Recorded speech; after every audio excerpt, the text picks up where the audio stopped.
समरीन आप सबका स्वागत करती हूँ, अभिनंदन करती हूँ कार्यक्रम आयुष्मान भवा में, जहाँ पर हम आपसे बातचीत करते हैं तमाम तरह की उन बीमारियों की जो हमारी लाइफस्टाइल का हिस्सा हो चुकी हैं।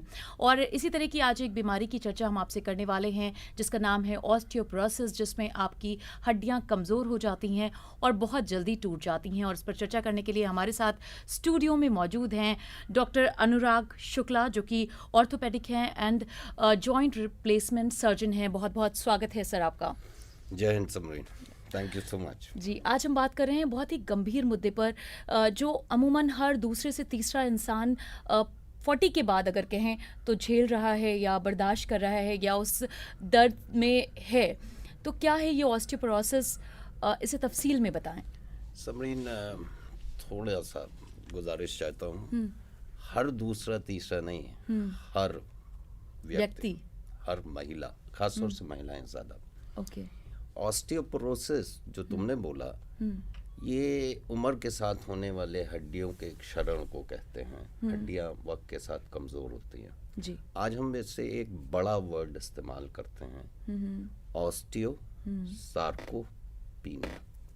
ऑस्टियो माने हड्डी, सार्को माने सॉफ्ट टिश्यू, जिसमें मसल, टेंडन, नर्व सब आया, सब शामिल एंड पीनिया मीन्स कमी।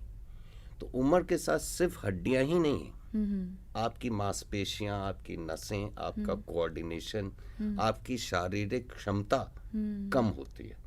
तो ये आज जो दायरा है वो ऑस्टियोसार्कोपीनिया पे चला गया है कि हम सिर्फ हड्डियों की मजबूती की बात नहीं कर रहे हैं, हम मांसपेशियों की भी मजबूती की बात कर रहे हैं, हम कोऑर्डिनेशन की भी बात कर रहे हैं, जिससे कि किसी भी व्यक्ति की दक्षता बनी रहे।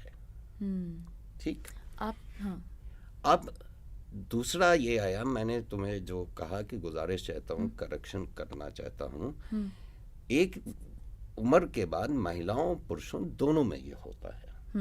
महिलाओं में मीनोपॉज के बाद होता है, और पुरुषों में भी अब ये वर्ड आ गया है एंड्रोपॉज, जिसकी उम्र 55 साल है।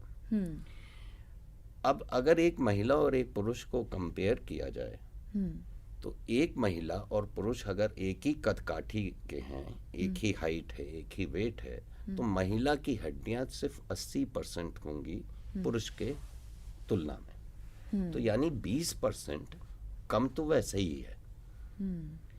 फिर जब वो माँ बनती है तो माँ की हड्डी से ही तो बच्चे की हड्डी बनेगी। करेक्ट। जब बोन मैरो ट्रांसप्लांटेशन की बात आती है तो भाई बहनों और माँ का मैच करता है, बाप का नहीं करता। हाँ। तो क्या मतलब हुआ इसका कि सारे भाई बहनों की हड्डी माँ से बनी है। तो हम ये कैलकुलेट करते हैं कि 8 से 12% हड्डी बच्चा ले जाता है। तो अब महिला से ये पूछा आपके कितने बच्चे हैं, उसने कहा साहब 3 बच्चे हैं। तो हमने 24% उड़ा दिया। अब हमने कहा मीनोपॉज कब हुआ, तो उसने कहा 42 साल पे हुआ, मेरे पास 45 साल पे आई हैं। तो हमने 2.7% के हिसाब से और उड़ा दिया, 8%। तो बचा क्या 32%। तो वैसे ही 20% वैसे ही कम, तो 32% और कम हो गया, 52% लॉस। और तो 48 प्लस बेटे जो पोस्टपार्टम यानी बच्चा होने, प्रेगनेंसी के दौरान और बच्चा होने के बाद जो वेट गेन होता है हिंदुस्तानी समाज में, वो वेट गेन कभी महिला लूज ही नहीं करती है। करेक्ट। यूरोप में बेटे, यूरोपियन यूनियन से इतनी स्ट्रांग है, मैटरनिटी लीव 3 हफ्ते की है। तो क्या साइंटिफिक बेसिस नहीं होगा? होगा। यानी 3 हफ्ते में आप बच्चे होने के बाद इस लायक हो सकते हैं कि आप काम पे वापस जा सकें। मैंने तीसरे दिन सिजेरियन के बाद स्विमिंग पूल में महिला को देखा। आपने वेट गेन कर लिया, बच्चा हड्डी ले गया, मीनोपॉज तक वेट वही रहा, उसके बाद मीनोपॉज के बाद और वेट बढ़ा, और हाइट इन सेंटीमीटर्स -100 ये आपका मैक्सिमम परमिसिबल वेट है। अब आप उससे ज़्यादा वेट लिए हैं, आपकी हड्डियां कमज़ोर हैं, तो टूटेंगी तो है ही है। ऑस्टियोसार्कोपीनिया दोनों में पाया जाता है, पुरुषों में भी पाया जाता है, महिलाओं में भी पाया जाता है। पुरुषों में कम पाया जाता है क्योंकि उनको बच्चे पैदा नहीं करने होते हैं।